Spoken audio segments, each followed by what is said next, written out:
विपक्षी गठबंधन जो कुछ गिने चुने लोगों का एक गठबंधन है जो कभी भी ये नहीं चाहती है कि जो हमसे छोटी पार्टियां हैं वो उभर करके सत्ता में आए। कांग्रेस पार्टी का आज ये हालात है, जो कांग्रेस समुद्र में नहाया करते थे आज तालाबों में नाले में डुबकी लगाने का काम कर रहा है। एक एक सीट मांग रहा है, दूसरे पार्टी छोटे छोटे पार्टी से भीख मांगने पड़ रहा है। अगर आप घर चलाना चाहते हो तो सबसे बड़ी बात क्या है कि घर में एक मुखिया होता है और इंडिया गठबंधन आज तक अपना संयोजक तय नहीं कर पाया, जो समय समय से ये दर्शाएगी कि पार्टी कैसे किस रणनीति पे काम करेगी। देश को दूसरी जगह जाके प्रधानमंत्री जी के बारे में या देश के बारे में गलत संबोधन, इनके ये जो पप्पू हैं राहुल गांधी, इनका काम है कि हमारे देश की गरिमा को गिराया जाए। जमीनी स्तर पर अगर आपने पूछेगा कोई, अगर राहुल गांधी को प्रधानमंत्री कैसे बना, राहुल गांधी के देश में क्या योगदान है?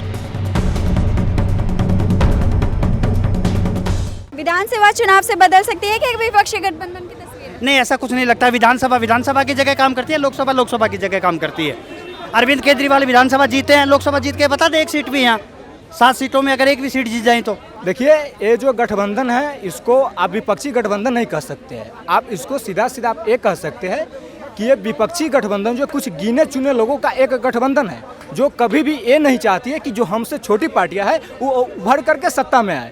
चूंकि बिहार के ही उदाहरण के तौर पे मैं आपको बता दूं, पप्पू यादव ने एक मीडिया के सामने प्रेस कॉन्फ्रेंस में कहा था कि हमें इंडिया गठबंधन में शामिल किया जाए। अगर आप कहें तो मैं तेजस्वी यादव और लालू यादव को पैर पकड़ने के तैयार भी हूँ। जब गठबंधन के कुछ नेताओं जो विपक्षी नेता है वो पैर पकड़ने को भी तैयार है, फिर भी उसे इंडिया गठबंधन में शामिल नहीं किया जा रहा। कहीं ना कहीं ये इंडिया गठबंधन की जो अहंकार है उसको दर्शाता है। तो ऐसा नहीं है कि इंडिया गठबंधन पूरी तरह से चलेगी। और जो इंडिया गठबंधन को एक करने के लिए जो नीतीश कुमार की जो बात कर रहे हैं वो आए दिन बिहार में उलूल जुलूल बयान दे रहे हैं। वो बोल रहे कि मैं सबसे पूर्वक मुख्यमंत्री यहाँ बैठा हूँ, पंचायत सचिव बैठे हैं, ऐसा कुछ करके मेरे पास एक वीडियो आप कहेंगे तो मैं आपको सेंड कर दूंगा। दूसरी बात, उन्होंने वही नीतीश कुमार है जो कहे थे कि मैं मिट्टी में मिल जाऊँगा लेकिन भाजपा में नहीं मिलूंगा, और आज आकर के आज भाजपा में मिले हुए हैं। तो ऐसा नहीं है कि इंडिया गठबंधन 2024 तक चले, उससे पहले भी बिखर सकता है। अगर आप घर चलाना चाहते हो तो सबसे बड़ी बात क्या है कि घर में एक मुखिया होता है और इंडिया गठबंधन आज तक अपना संयोजक तय नहीं कर पाया, जो समय समय से ये दर्शाएगी कि पार्टी कैसे किस रणनीति पे काम करेगी। तो खुद अपना मुखिया नहीं चुन पा रहे। दूसरी बार एक तरफ सपा के विधायक बोल रहे हैं कि हमारे प्रधानमंत्री अखिलेश यादव भी हो सकते हैं, उधर ममता बनर्जी दावेदारी कर रहे हैं। 2 राज्यों में सरकार है आम आदमी पार्टी की, इधर अरविंद केजरीवाल दावेदार कर रहा है। तो स्वाभाविक है आज नहीं तो कल इंडिया गठबंधन को टूटना ही है।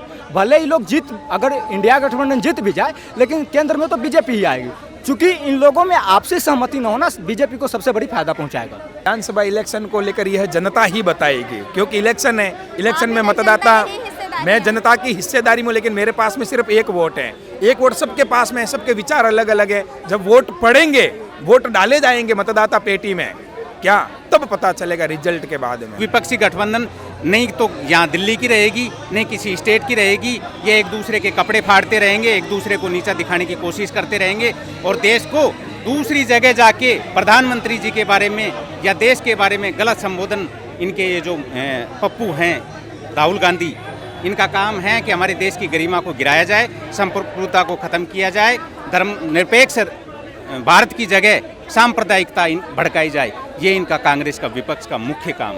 सारी पार्टियों का एक ही काम है कि हम कैसे भी साम दाम दंड भेद इस देश को मजबूत नहीं होना देना चाहते।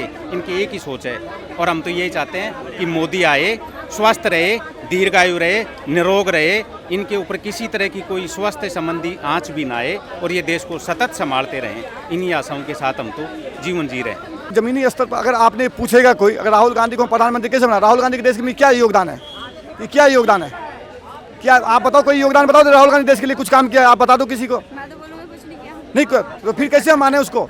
अगर नरेंद्र मोदी जी ने अगर गुजरात में 14.5 साल करीब वहाँ पे सीएम रहा है, वहाँ पे डेवलप किया है, वहाँ पे इंडस्ट्री लगाया है, वहाँ के युवा को रोजगार दिया है, वहाँ से निकल के आज देश की प्रधानमंत्री बना है। लेकिन राहुल गांधी के थोड़े इंदिरा गांधी बम में, उसमें इंदिरा गांधी ने वो हो गया था, उसके जगह में उसको बना लूँ, ये तो नहीं होगा ना, ये अब नहीं होगा। एक जना तो कह रहा है कि मोदी जी से बोलते हैं लेकिन करते कुछ नहीं, और राहुल गांधी कम से कम बोलते हैं लेकिन करते भी, उनका काम है। अभी आनंद विहार स्टेशन में मिला था मेरे को राहुल गांधी, सूटकेस उठा के मालगाड़ी से इटली जा रहा था। मैंने बोला भाई क्या कर रहा है तू, कहाँ जा रहा है तू इटली?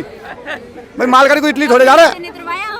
आपने नीचे मैं ही तो उतरवाया सूटकेस। मैं बोला ये क्या कर क्या रहा, गुरकाने में चक्के उठा के माथे पे ले जा रहा, भाई तू कर क्या रहा ये।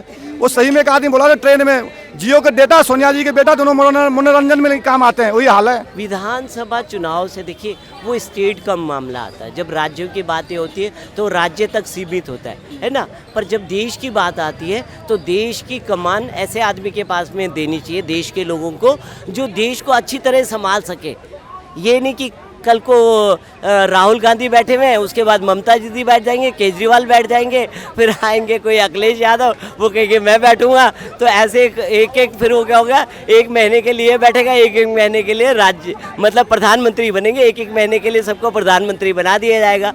वो फिर अब आपस में ही लड़ते रहेंगे। तो देश ऐसे हाथों में जाना चाहिए जो मजबूत हो, जो फैसले लेने की क्षमता जिसके अंदर हो। विधानसभा चुनाव को लेकर विपक्षी दलों की एकता की बात अब तक सामने नहीं आई। आएगा भी नहीं, साजलम में भी नहीं आएगा। ममता बनर्जी बोला है इनको हमारे यहाँ मत आना, अखिलेश यादव बोलते हमारे यहाँ मत आना, बिहार के लालू प्रसाद यादव बोलते यहाँ मत आना। तो कांग्रेस पार्टी का आज ये हालात है, जो कांग्रेस समुद्र में नहाया करते थे, आज तालाबों में नाले में डुबकी लगाने का काम कर रहा है। एक एक सीट मांग रहा है दूसरे पार्टी, छोटे छोटे पार्टी से भीख मांगने पड़ रहा है, भीख मांगने पड़ रहा है। अखिलेश यादव बोला मैं 80 सीट में 3 सीट दूंगा चुनाव लड़ने के लिए, लालू यादव बोलता है मैं 5 दूंगा, ममता बनर्जी बोला आना ही मत यहाँ पे। तो राहुल गांधी जाएगा कहाँ की?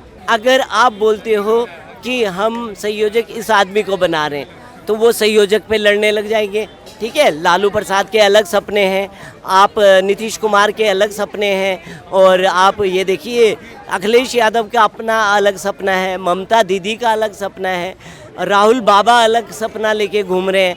तो ये सारे के सारे लोग क्या है, सपनों का वो महल तैयार करा हुआ इन्होंने, और कब पता नहीं टूट जाए इनका सपनों का महल, कुछ पता नहीं है।